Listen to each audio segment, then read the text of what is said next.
Muy buenas tardes. Bienvenidos a otra charla más de nuestro programa Ciencias Cultura. Hoy tenemos la presencia de la doctora Araceli Jacobo Azuara, perteneciente al Departamento de Química de la División de Ciencias Naturales y Exactas, Campus Guanajuato. Ella nos dará su charla Geopolímeros del misterio de las pirámides de Egipto a los materiales sustentables para la remediación ambiental. Bienvenida, doctora. Buenas tardes.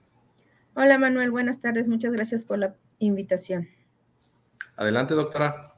Muy bien, pues muchas gracias. Bueno, como ya les comentaron, la plática que voy a dar el día de hoy tiene que ver con estos materiales llamados geopolímeros y cómo van a ser o cómo han sido aplicados a lo largo de la historia y cómo están siendo actualmente aplicados para usos de remediación ambiental, específicamente para proceso de descontaminación del agua, que es algo de parte de la investigación que se hace en este grupo de trabajo al que yo pertenezco. Entonces, la charla va a ir llevando esta dinámica. Vamos a hablar un poco de la problemática ambiental, qué es el proceso de absorción, que sería el proceso con el cual vamos a atacar esta problemática ambiental. Después hablar de los geopolímeros, cómo se pueden sintetizar o cómo los podemos hacer y cómo los vamos a aplicar y posteriormente, bueno, terminar con las conclusiones. Hablando de la problemática ambiental, nosotros podemos ver que el acceso al agua en las distintas regiones del mundo pues es muy variado y depende mucho de la población, de la cantidad de gente que existe en cada uno de estos países. Aquí podemos ver en esta diapositiva pues diferentes tasas de porcentajes de personas que tienen acceso al agua. Obviamente, entre mayor actividades antropogénicas existan o mayor actividad industrial y eso requiere muchísimos más insumos, pues obviamente el consumo de agua va a ir aumentando y eso pues pone en desventaja a otros países. Sin embargo, también podemos tener países donde hay poca población, pero el acceso a agua limpia o agua de buena calidad es lo que está limitado, que es algo súper importante porque actualmente puede haber regiones con un alto volumen de agua, pero no tiene una buena calidad. Y entonces de ahí surge diferentes organizaciones que están preocupadas por precisamente tener una calidad de agua lo suficientemente buena para el consumo humano. Y en este caso tenemos los Objetivos de Desarrollo Sostenible que promulga la ONU, donde tenemos dos importantes en este caso para esta problemática, que es el Objetivo 6 y el Objetivo 14. El Objetivo 6 pues tiene que ver con el tener agua limpia y de buena calidad, y el Objetivo 14 pues todo lo que tiene que ver con vida submarina, que está ampliamente ligado. En el Objetivo 6, que tiene que ver con el agua limpia, pues toma una mayor importancia, sobre todo en los años pasados, donde empezamos a tener el problema de la pandemia, donde el agua y el COVID estaban muy, muy relacionados porque era la respuesta a la pandemia. Estuvimos mucho tiempo y aún lo estamos, en donde tenemos que tener buenos hábitos de limpieza para evitar los contagios. Sabemos que pasamos por una pandemia que nos llevó al aislamiento y aunque ya se ha levantado la alerta sanitaria a nivel mundial, el virus pues aún lo tenemos o sigue ya en el ambiente. Obviamente ya la implementación de las vacunas pues ha disminuido la tasa de mortalidad por la presencia de este virus. Sin embargo, pues bueno, tenemos que seguir con esos hábitos y para ello pues obviamente tenemos que tener agua limpia.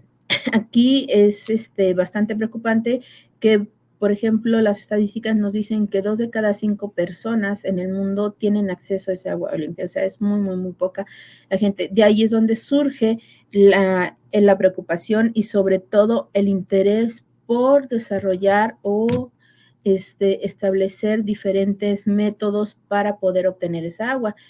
Nosotros tenemos dos tipos en la que se puede contaminar el agua, que puede ser de tipo natural o de tipo antropogénica. En el caso de la contaminación de tipo natural, pues tiene que ver mucho con las emisiones, por ejemplo, las emisiones volcánicas, con los procesos de lixiviación que se dan de manera natural en algunas superficies o en algunas zonas.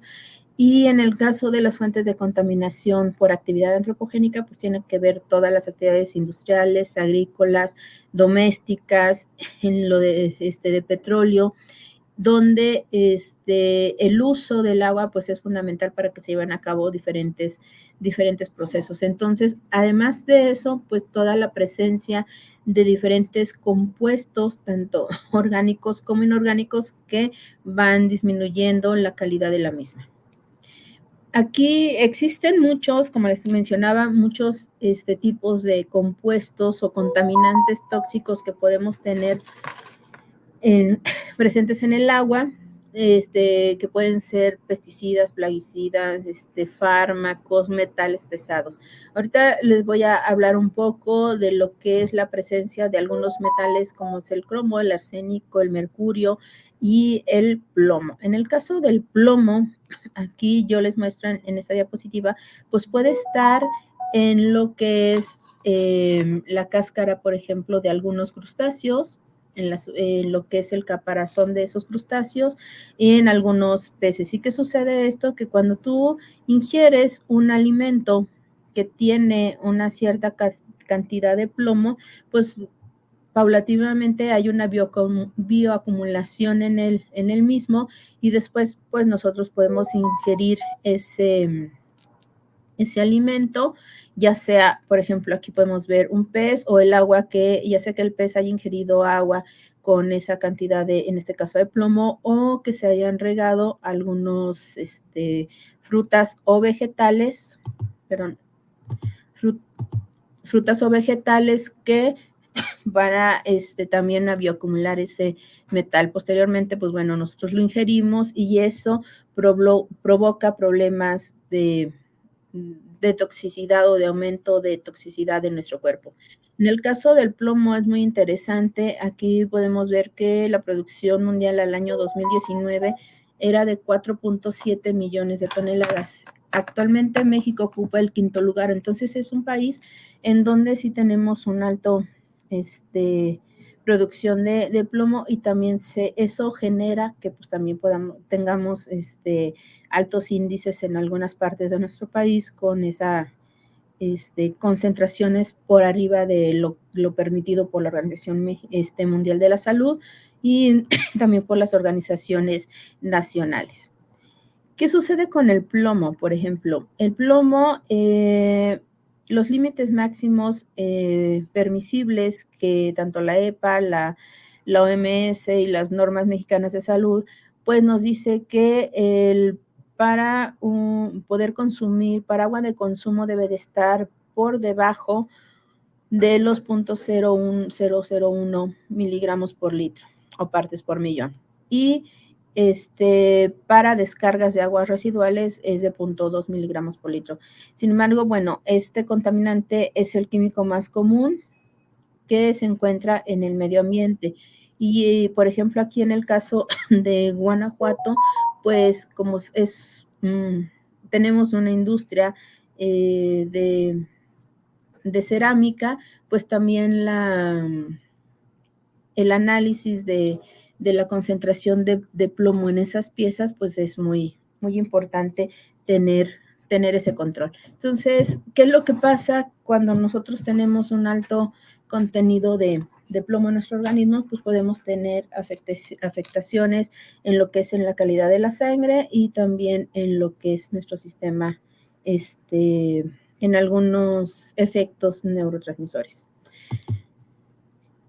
Por ello, pues bueno, existen diferentes tecnologías para remover este tipo de contaminantes que entraría en la clasificación de contaminantes inorgánicos y pues tenemos métodos como la precipitación-reducción, el intercambio iónico, los métodos de separación por membrana y tenemos el método de absorción. En este caso, el método de absorción es uno de los métodos que que voy a ahondar en del cual les voy a hablar, porque este método se caracteriza por tener una fácil una alta eficiencia, un fácil manejo, una alta selectividad de los compuestos tóxicos, tiene bajos costos de operación porque podemos trabajarlo a condiciones de presión atmosférica, lo cual eso desde el punto de vista operativo es bueno, y podemos utilizar diferentes materiales absorbentes para remover los contaminantes que podamos tener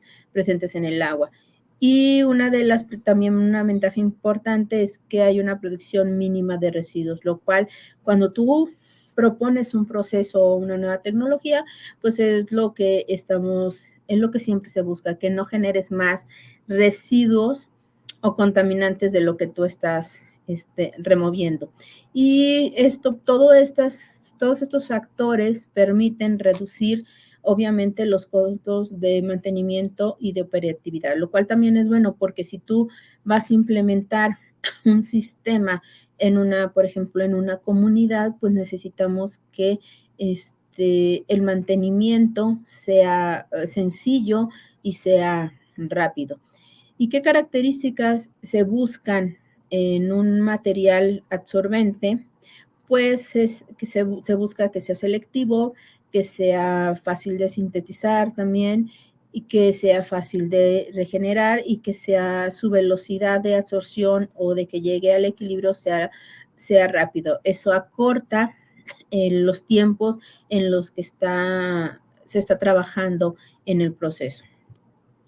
¿Dónde se aplica la absorción en la industria o este proceso? Pues tenemos dos tipos de industrias en los que se puede aplicar. Una es la industria alimenticia y la otra es la de ingeniería ambiental. En el caso de la industria alimenticia, pues se utiliza mucho este tipo de materiales o este proceso para la decoloración, por ejemplo, del azúcar o la decoloración de aceites en la refinación, hacerlo más puros.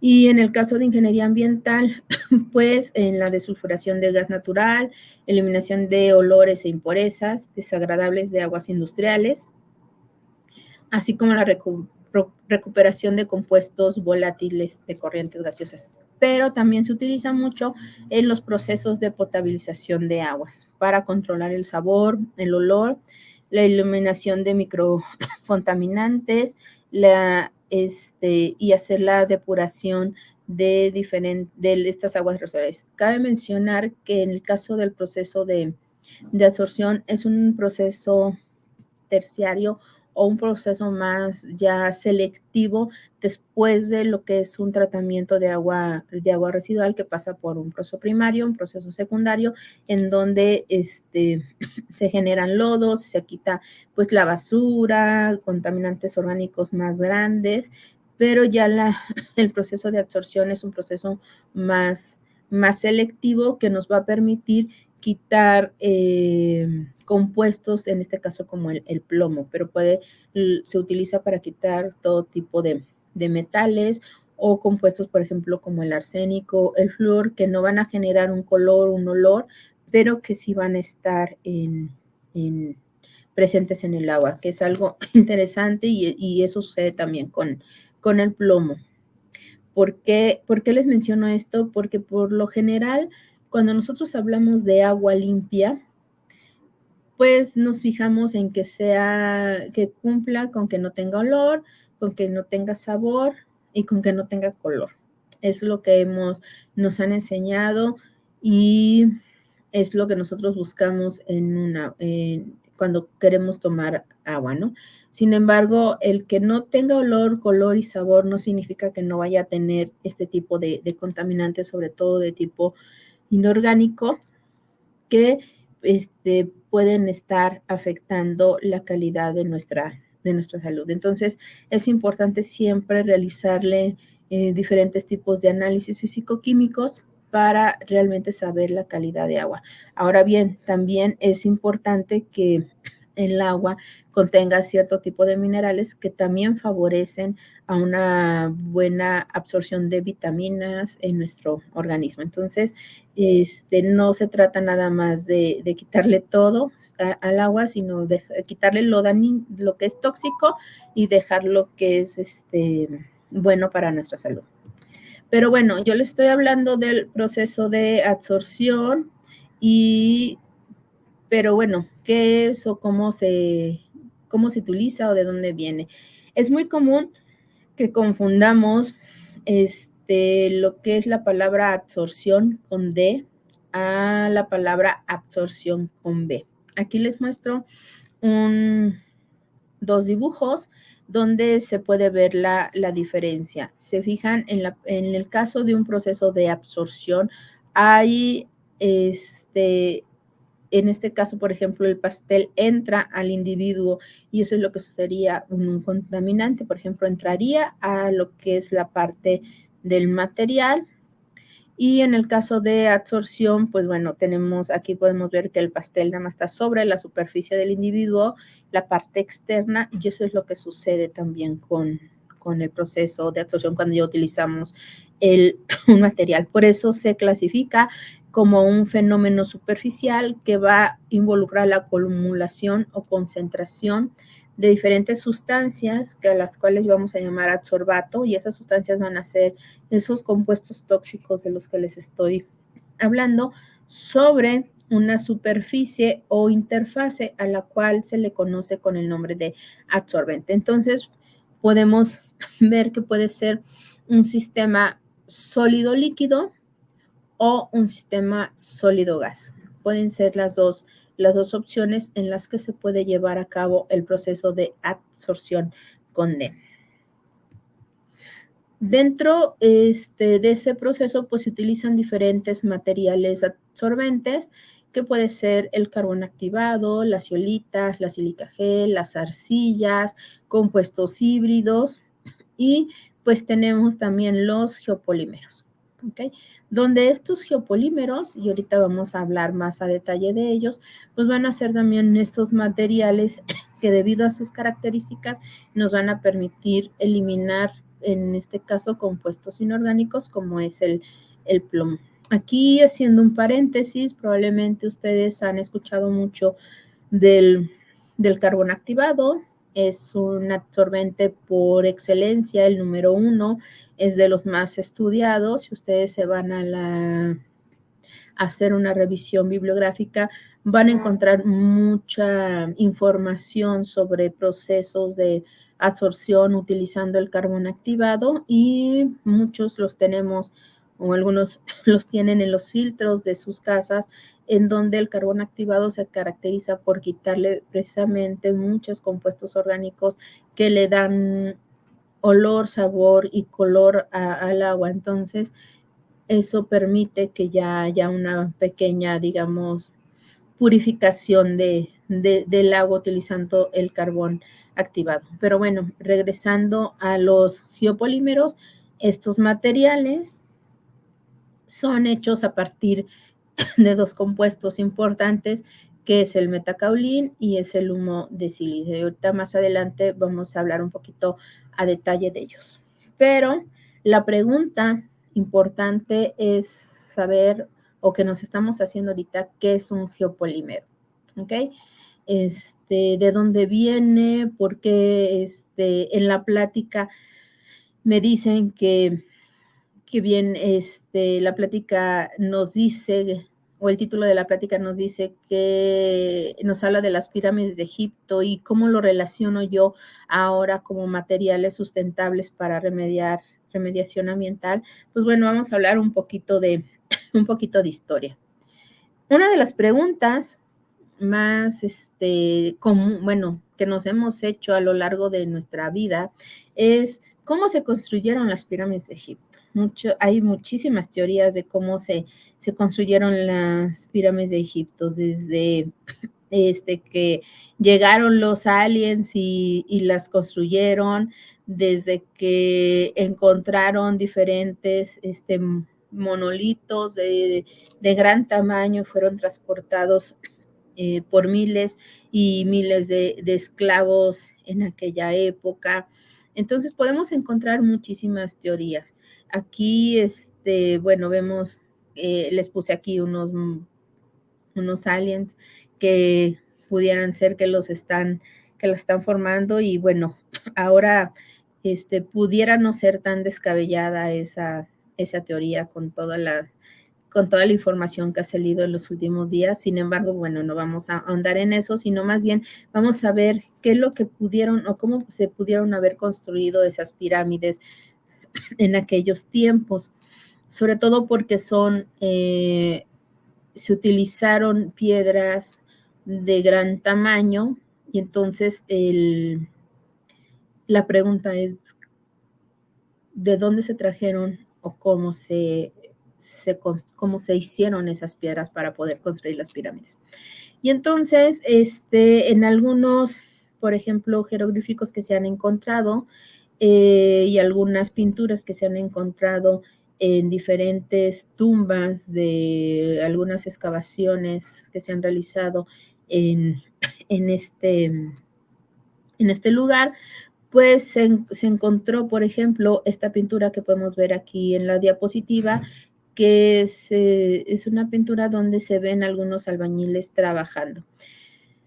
Esta pintura se encontró en la tumba de Rekhmire, en la necrópolis de Tubarta, y se ve que están haciendo como una especie de mezcla que a su vez esa mezcla de ahí le están vertiendo en algunas vasijas para después construir o realizar, o bueno, en moldes para después poder tener como esas piezas que después se utilizaron, como vemos aquí en la rampa, para hacer la construcción de las pirámides.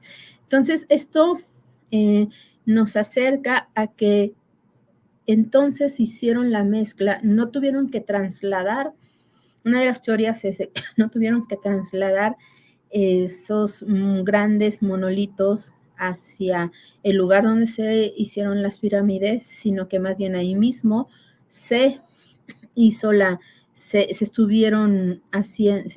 realizando, se hizo la mezcla de esos monolitos y de ahí ya la transportación era mucho más sencilla. ¿Y de dónde se refuerza esa teoría? En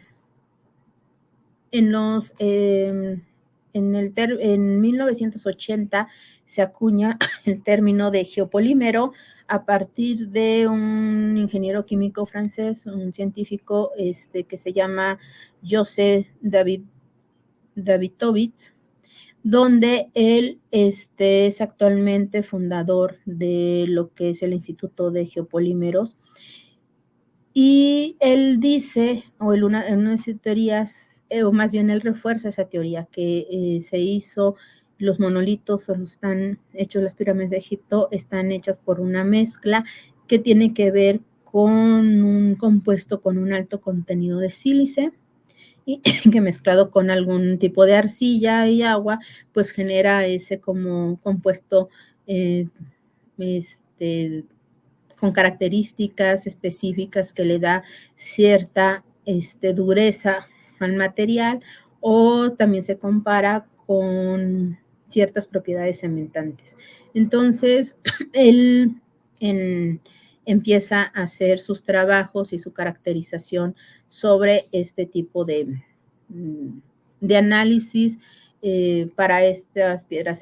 Él ha propuesto hacer análisis, algunos de los análisis químicos que se han hecho es que efectivamente tienen un alto contenido de sílice, lo cual ayuda a un proceso de geopolimerización. Por eso de ahí viene el término de geopolímero.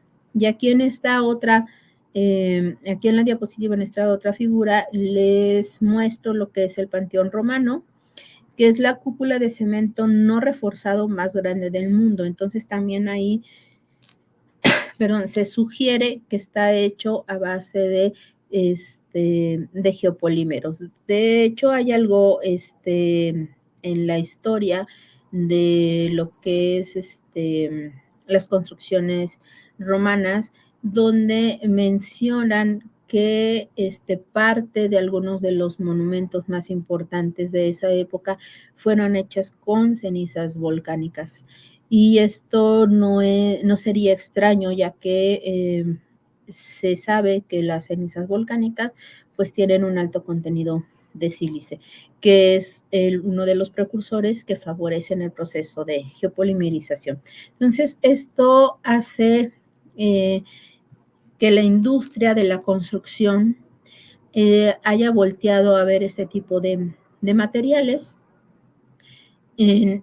por sus características, por la fácil síntesis, por tener características de dureza bastante importantes para realizar una construcción, y se han hecho muchos estudios en esa línea. Sin embargo, en el caso de nosotros, los geopolímeros es una clase de polímeros inorgánicos amorfos o semicristalinos formados por una reacción de policondensación de aluminosilicatos. Es decir, que en la estructura tenemos aluminios y tenemos silicio que se activan con una solución alcalina y al contacto a altas temperaturas y curado en aire, pues hace o toma una forma específica con una alta dureza. Sin embargo, esta estructura amorfa que se genera de los geopolímeros, esta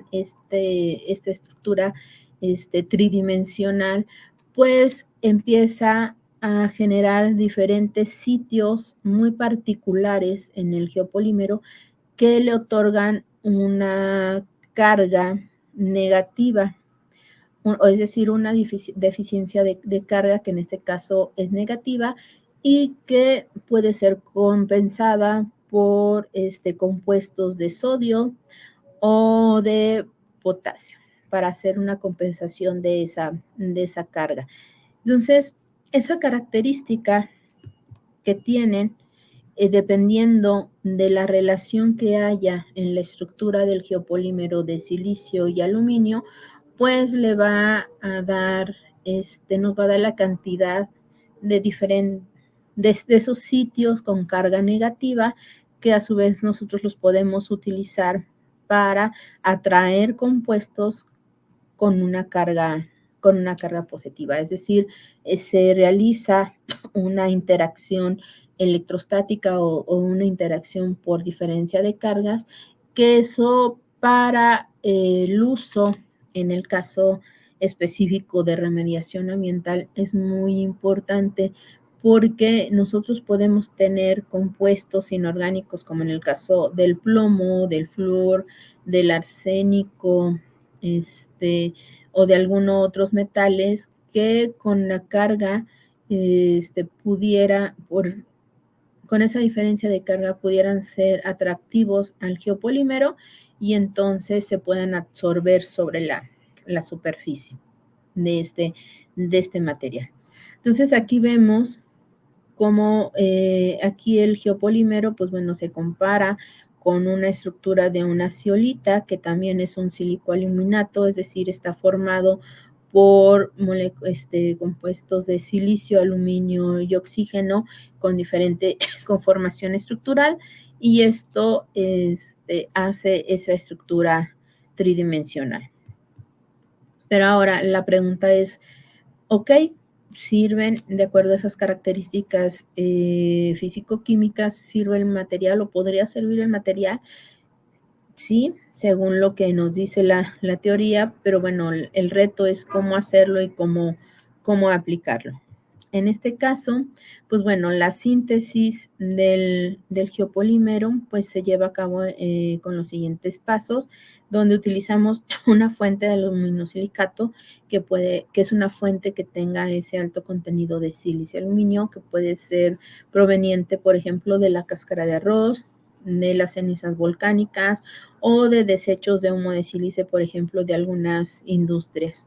Entonces, eso se realiza una activación alcalina, que puede ser con hidróxido de sodio, hidróxido de potasio, hidróxido de calcio, en cierta concentración y en cierta proporción, para poder llevar a cabo un proceso de nucleación y disociación que nos va a permitir hacer una gelación y polimerización, es decir, a formar esa estructura tridimensional que pues, está formada por diferentes tetraedros, donde al centro tenemos los aluminios. Entonces, químicamente, el geopolímero está conformado por hidrógenos, oxígenos, aluminios, silicios, sodios. Entonces, los principales tendrían que ser el aluminio, silicio en diferente proporción, dependiendo de la aplicación que vayamos a tener. Y pues bueno, los sodios o aquel ion con carga positiva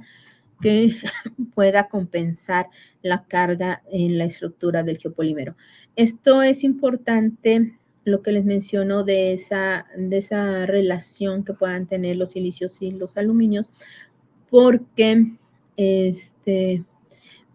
se puede aplicar a diferente, ya sea para el área de la construcción o en este caso nosotros lo aplicamos para el área de remediación ambiental. Posteriormente que ya sabemos cómo hacer el geopolímero, pues entonces ahora lo interesante es ver cómo lo vamos a aplicar, y entonces vamos a realizar las pruebas de absorción. Las pruebas de absorción que se realizan en experimentos en lote no son más que pruebas para llegar a un equilibrio.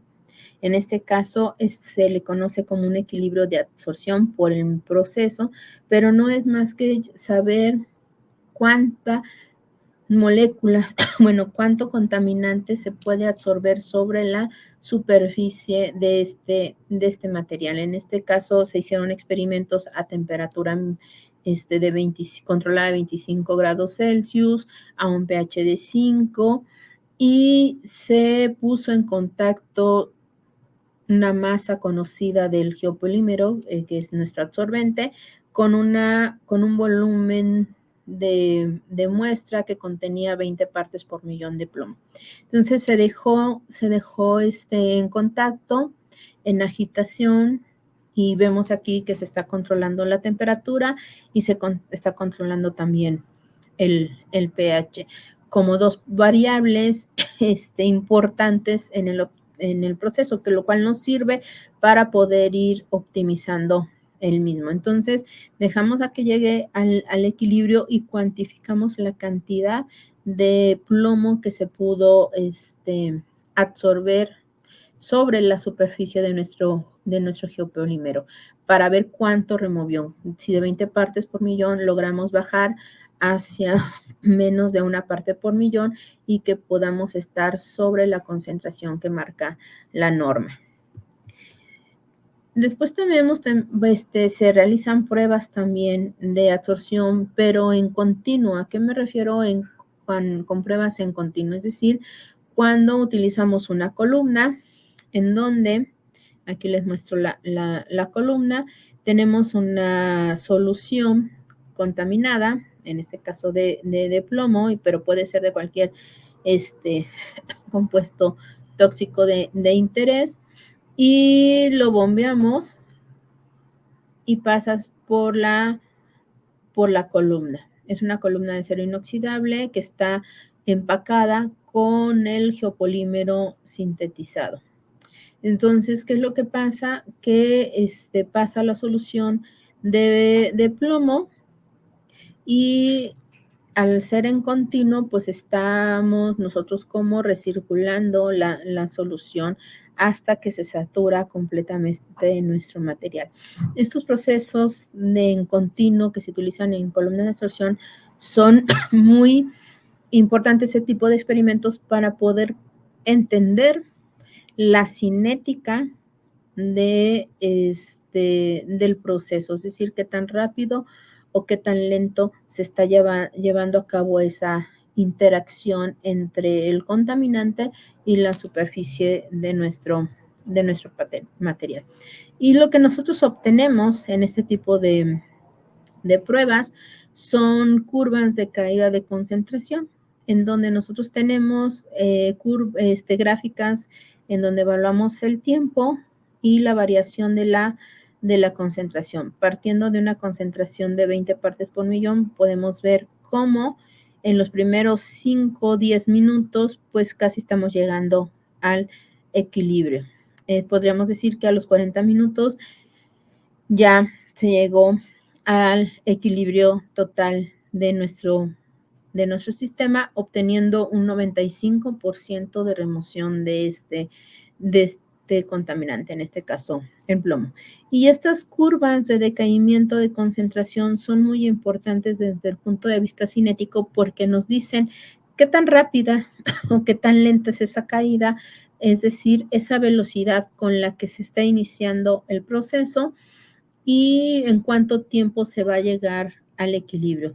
Obviamente va a depender mucho de las características del material y de las condiciones a las que estemos realizando el experimento. Este experimento se realizó a condición de temperatura constante, que en este caso fueron 25 grados, pero podríamos hacer el estudio, y es lo interesante cuando ya estamos hablando de cinética, que podemos hacer pruebas a diferentes temperaturas para ver si eso favorece o no que esta velocidad o sea más rápida o sea más lenta. Esto es con el objetivo de que aprendamos a conocer el material y ver cuáles serían sus limitaciones, pero también las ventajas que pueda tener el mismo a partir de la síntesis que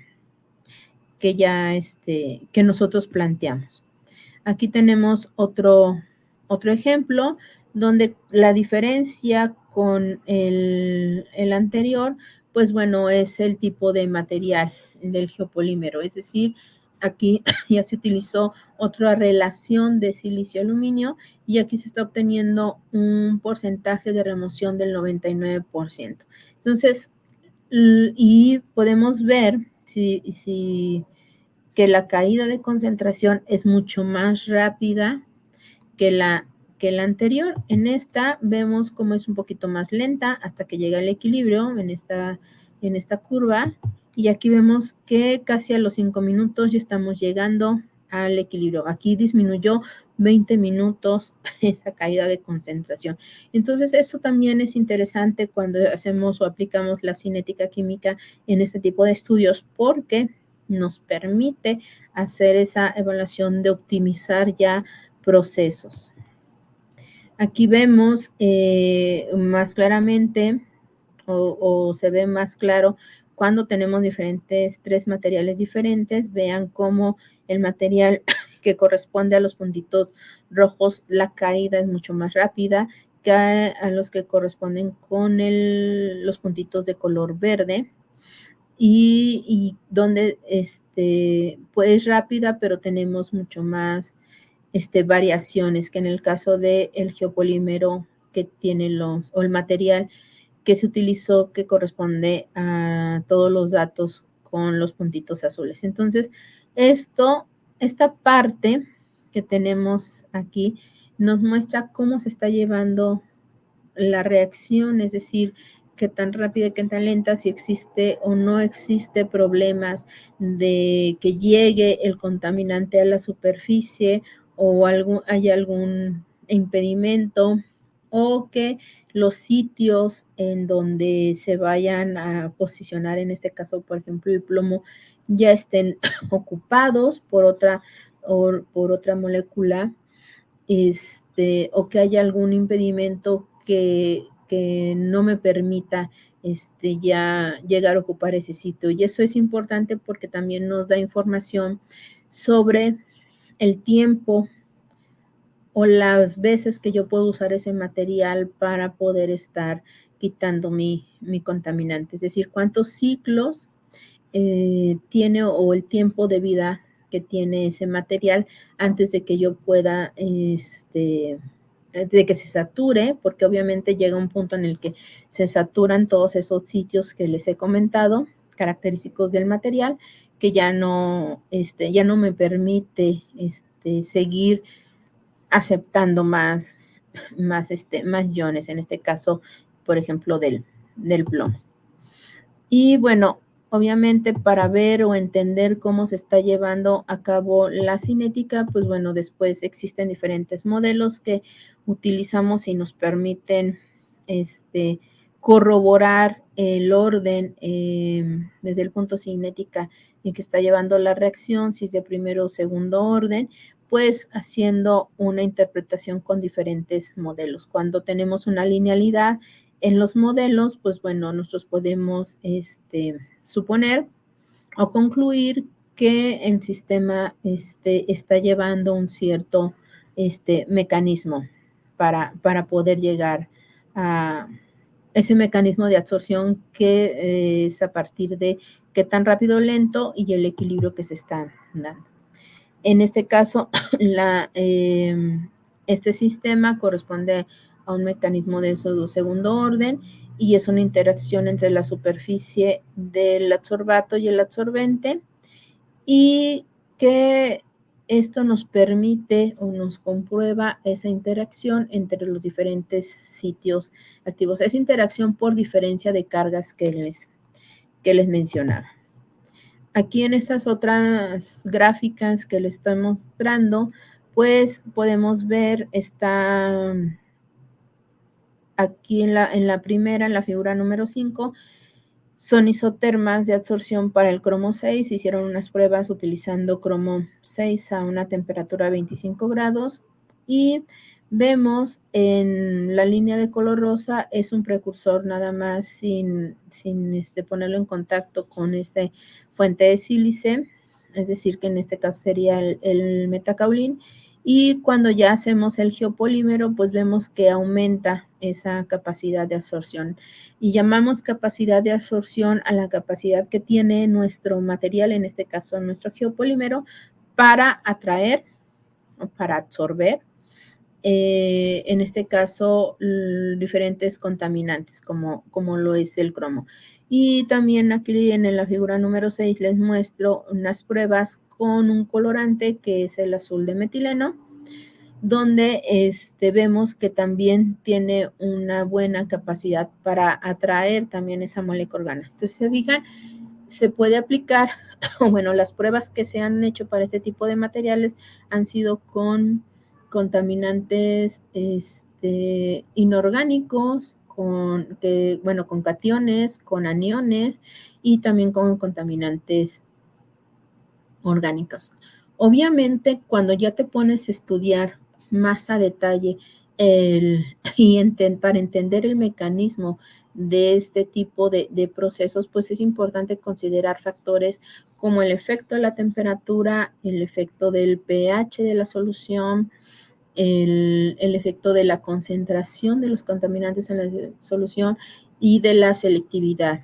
¿Por qué de la selectividad? Porque podemos tener, y eso es lo que se tiene en realidad, un agua que pueda tener esa diversidad de contaminantes, es decir, no nada más tienes un solo contaminante, sino que tienes un conjunto de diferentes contaminantes con diferentes características que van a favorecer o no, o que le va a gustar o no al material para poderlos remover. Entonces, todos estos estudios de fisicoquímica y de cinética, pues nos permiten ir proponiendo diferentes mecanismos o rutas o mejorando el proceso de absorción, que a final de cuentas lo que se quiere es tener un material con unas buenas características para poder remover diferentes tipos de compuestos tóxicos. Entonces, por mi parte es todo. Aquí les muestro algunas fotografías de mi grupo de trabajo aquí en el departamento de química. Y pues bueno, si tienen alguna duda o comentario, pues con gusto estoy abierta para respondérselos. Y pues muchísimas gracias por su atención. Muchas gracias, doctora, por su charla. Sí, tenemos unos saludos y unas preguntitas. Manuel Martínez le manda saludos. Itzel Gutiérrez Barroso también, saludos, doctora. Y Guillermo González dice, la mejor doctora de la División de Ciencias Naturales y Exactas. Gracias. Interesante tema y desarrollo. Quieren ganar puntos esos muchachos, ¿verdad? Sí, quieren 10 en clase, yo creo. Sí. Muchas gracias. Sí, tengo 3 preguntas, doctora. Le leo la primera. Sí, claro. Nos preguntan, ¿podemos aplicar este proceso de absorción para eliminar restos de aceites caseros? Sí, claro. De hecho, en una de las diapositivas yo les comentaba que también se ha utilizado para la clarificación de aceites. Si bien se han hecho estudios, por ejemplo, para aceites de tipo industrial, pero sí puedes utilizarlo. Por ejemplo, las arcillas, sería una opción que podemos utilizar para hacer, digamos, el reuso de aceites de tipo casero, o sea, el que utilizamos en la cocina, por ejemplo. No sé Sí. si se han fijado que en las gasolineras tienen algunos costales precisamente de arcilla que luego cuando se derrama la gasolina, se echa para precisamente para que no vaya a ser para que no prenda fuego, para que no sea tan inflamable. Por lo mismo que absorbe eso, o sea, sí tiene esa característica de que pueda absorber los compuestos orgánicos. Entonces sí se puede ser utilizado. Obviamente depende mucho, no puedes utilizar cualquier material, sí tienes que estudiar o ver si un carbón activado tal como lo venden, te pueda servir o lo tienes que activar de alguna manera, pero yo he visto en la bibliografía que una opción es utilizar arcillas para purificar aceite comestible. Pero no hay así un artículo como tal que pueda ayudar, por ejemplo, en la cocina ya ve que luego queda el aceite quemado y por lo general, bueno, uno lo recicla o lo pone en botellitas, pero no hay algo más que se pudiera hacer. Pues bueno, así como, o sea, eso tendrías que, pues sí tendrías que pasarlo por por el material, que en este caso, digo, podría ser una arcilla o que, que tenga un cierto contenido de aluminio, por ejemplo, para poder hacer la purificación. Y bueno, obviamente también depende de las características que tenga el aceite. Hay que ir como que buscando las variables específicas, porque muchas veces pasa que lo que mencionaba del carbón activado es el absorbente más común y luego lo quieres utilizar y resulta que no funcionó. Y te decían, no, pero sí era muy buen absorbente, pero no funcionó tal vez porque el pH no era el adecuado, porque la temperatura no era la adecuada. Entonces sí se tienen que conjuntar diferentes factores para que el proceso sea el óptimo. Muy bien. Bueno, la siguiente, nos preguntan, ¿en la época de los egipcios se desarrollaban procesos de geopolímeros sin conocimiento como tal de ello? Pues la teoría dice que sí, los estudios, de hecho, aquí en una de las diapositivas puse una liga de YouTube donde explican más a detalle desde el punto de vista físico-químico de cómo ellos hacían las mezclas. Ahora sí que prueba y error, o sea, lo que es el conocimiento empírico para poder tener la mezcla adecuada para hacer los monolitos, que es una de las teorías que ahorita, digamos, desde el punto de vista científico es más acertada. Se han hecho diferentes conferencias, estudios en esa liga que les puse, viene la conferencia precisamente del doctor donde él explica cómo pudieron ellos estar haciendo las diferentes mezclas para la construcción de las pirámides. Muy bien. Y por último, nos dicen, ¿los procesos que se utilizaban en Egipto se siguen desarrollando en la actualidad o cómo han cambiado hoy en día? Curiosamente, bueno, yo les mencionaba que lo que es la industria de la construcción, estuvo al principio trabajando con ese tipo de propuesta para hacer esas mezclas. Sin embargo, bueno, con la invención del cemento, pues cambia un poco porque es un poco más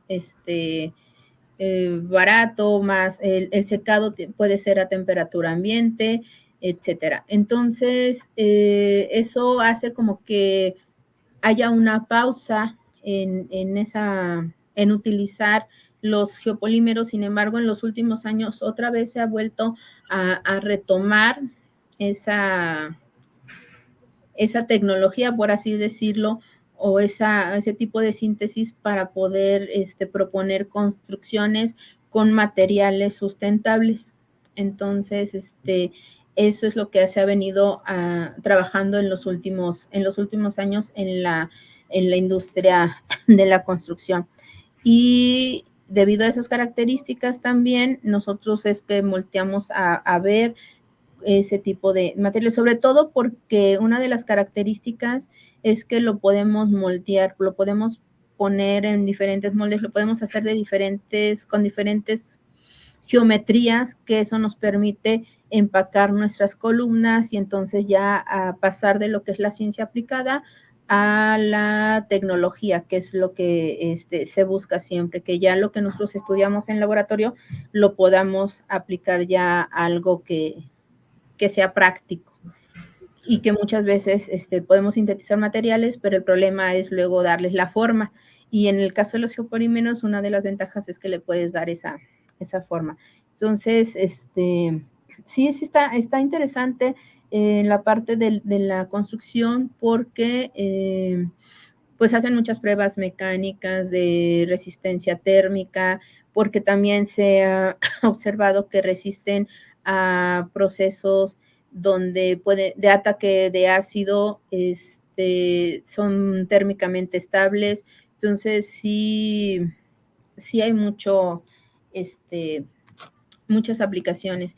Es interesante, nada más que, bueno, obviamente, pues la industria cementera, pues también tiene un alto,